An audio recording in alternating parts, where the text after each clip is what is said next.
Think for a moment. What are you most afraid of losing? What do you treasure most? Is it your family and friends? Your pet cat? Maybe your Netflix account? I don't know about you, but I think something we all value deeply is our memory. Think about it next time you're in class and pay attention to the note takers who are transcribing every breath that the professor is uttering from their mouth.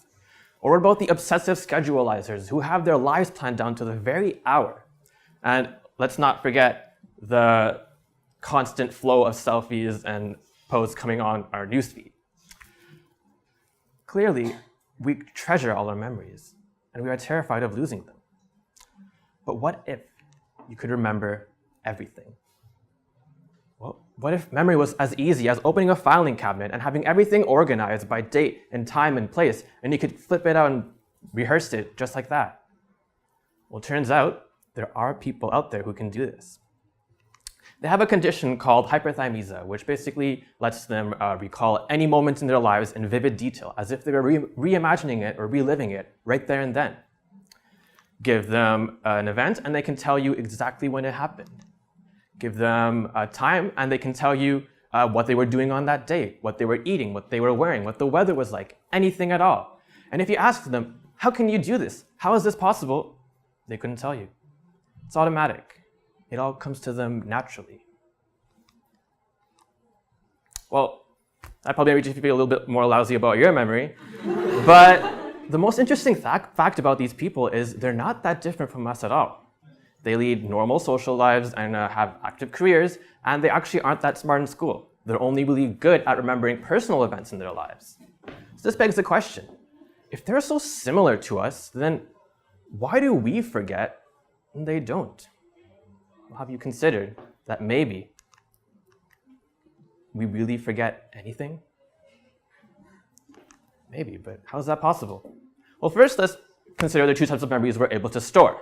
Declarative memories are memories for facts and events that happen in our lives. It's how you remember all those statistics equations you learned, as well as all the vivid snapshots of your lives. Procedural memory, on the other hand, is your memory for practices and your habits. It's how you know how to play the piano or ride a bike. Now, while declarative memories may be prone to a little bit more error, procedural memories are not. They are always there. You never forget how to ride a bike. And if you're ever asked how to explain it, could you? Not really. It also just comes naturally to you. It's automatic. Wait a minute. Isn't that how hyperthymetic people describe their declarative memories? Turns out we have a part in our brain called the caudate nucleus, and that is responsible for for automatic processing of our memories. And one of the few differences between hyperthymetic patients and ourselves is that they have a slightly larger caudate nucleus. So while this may help them with fabulous declarative memories, it also helps us with having effortless and amazing procedural memories. Okay, so procedural memories are pretty great, but what about our declarative memories? They're still pretty lousy, right?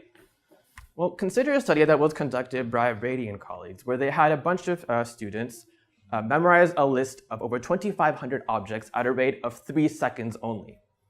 Later on, in the testing condition, they had to recognize the object compared to either a novel, exemplar, or a state object. A novel object would be like comparing an ice cream cake to ice cream. An exemplar would be similar, so an ice cream cake to a different kind of ice cream cake. And then a state would be the identical cake presented twice, but in the second one, it had just a little bit more icing on it. Just a tiny bit more detail. Could you be able to differentiate these tiny details in 2,500 objects? Absolutely. In fact, not only were the participants able to recall 97% of the objects, they were able to recognize in the state condition, where it was only slightly different with an accuracy of 87%. That's 2,500 objects where they can differentiate the slightest of details. Okay, so declarative memory has a really huge storage capacity, but what happens when we forget? You learned about DNA replications maybe in your high school, but you sure don't remember the steps right now. It's gone forever, right? Well, think again maybe. Studies done by Johnson and colleagues showed that had participants lie in an fMRI machine and study a list of words and try to use them in sentences. Later on, when they were told to recall those words and recall how they use them in the sentences, the words they remembered matched the firing activity during the encoding phase. But there were some words they couldn't remember. They said it sort of seemed familiar, but they weren't sure how they used it in the sentences. So that memory is lost, right? Well, actually, they had a same subset of firing pattern as they did during the encoding phase. This means that even though they could not consciously recall the information, it was still there, actively firing in their brain. They just couldn't access it. Okay, so memory or information is still stored in our head unconsciously, but how far back can we truly remember our unconscious memories? I mean, I don't remember what I was doing when I was a baby, right? Think again.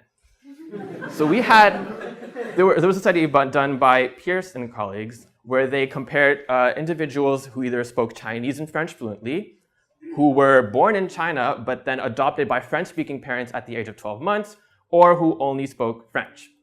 And they compared the fMRI brain activity while they were listening to Chinese-speaking sounds.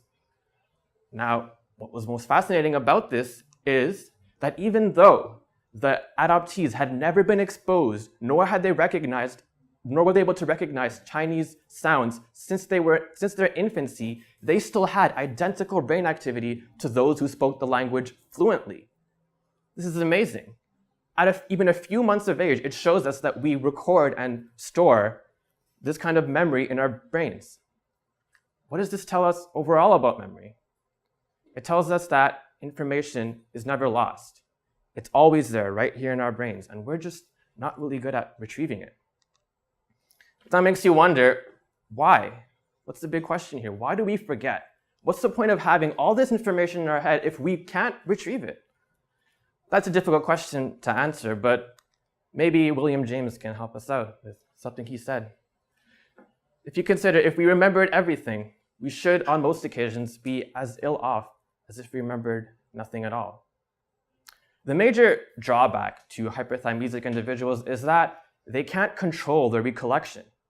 They remember every joy, but every suffering, every triumph, but every failure. And they constantly relive every single painful moment in their lives in vivid detail, and they cannot control it. Memories define who we are, and what we choose to forget and what we choose to remember lets us move on and learn from our mistakes. In essence, we need to remember just enough to not repeat the past, but we need to forget just enough to forgive ourselves. Forgive, but never forget. Thank you.